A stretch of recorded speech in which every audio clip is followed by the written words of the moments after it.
is Lina. Currently I'm a case manager working at the London Cross Cultural Learner Center.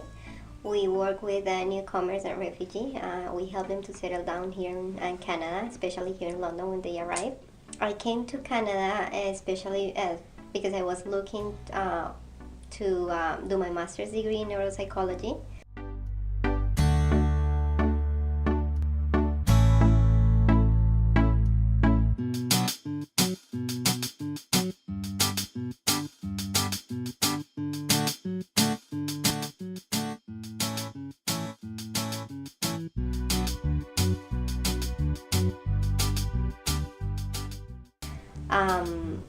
They have a very good program here, and then since my brother and my sister-in-law, they were living here, that made things a little bit easier to me, so I started doing all the research there, making calls, and it ended up that they told me just come here and then you can start, and they gave me an ID number, student ID number, everything, and access everything. So but when I came here and I was really like ready to start and excited and everything, it turned up they never mentioned anything about how expensive it was going to be, since I was an international student. And also on the phones when I was back in Colombia, they said, oh yeah, so bring all your courses descriptions, everything. I will try our best to just validate some of your previous courses and this and that, but that never happened, so I didn't do the master's.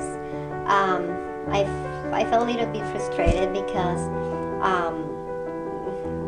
that was the reason why I came here.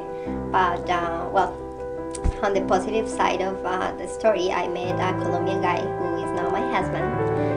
When I was at Weevil taking English classes, and it was kind of funny because my sister-in-law was always pushing, and you know, Lina, you need to date with a Canadian, so you will have better English and you will have this and you will get the culture and this and that.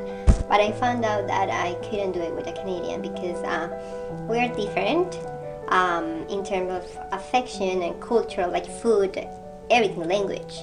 So I always thought about, for example, my mom or my family back in Colombia, if we had like our children and how they will communicate each other. That's very important to me, and so that's something that I can see, for example, with my brother. I have a brother that lives in the States, and he married a Colombian as well, but she's more like American than Colombian, so the children speak English all the time, and they don't want to speak Spanish.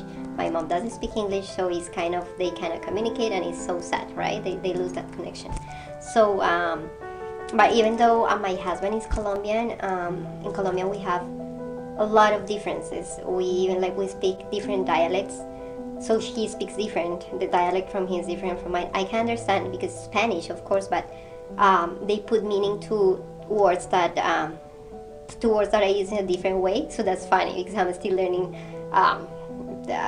what he's making reference of, because to me it's different. Food is different, so it's a very I love my country because it's not only one food, it's only one population. It's like there's a variety of us. So people look at me on the street and it's really funny because they expect me to speak like English, like no accent. And as soon as I start speaking, they throw me a look like, where are you from? And they have told me like, oh no, you don't look like Colombian, because they have the perception that Colombians, we don't have white skin, clear eyes, you know. They think that we're I don't know, like dark skin, and we have a lot of like differences in skin color, eyes color. We're a mix, and that's a very rich culture there. The only things that Colombia has on the bad side, I will say, is safety, the economy.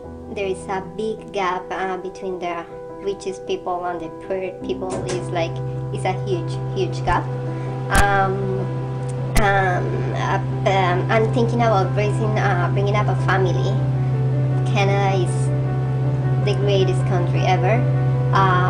The social services that Canada has in terms of accessibility, we don't have that. So everything you have to pay for, everything's really expensive. So people don't have the access or the money to pay for that. So again, only the riches are the ones that are accessing the best services, the best health practitioners and everything. So that's a big gap that we don't find here in Canada. Also, I used to, I finished psychology back home, and there's also a difference there because when you finish your undergraduate, you are considered a doctor there. You don't have to go to a master's and then a PhD like it happens here. And well, it's kind of frustrating at the same time because I've been like watching the psychologists who are work, like the ones that they held a PhD, and it's exactly what I was doing back home. But here it's like they want you just to go like more school, more school, more school. And from our point of view, it's a little bit unnecessary because we have the same skills and the same capabilities.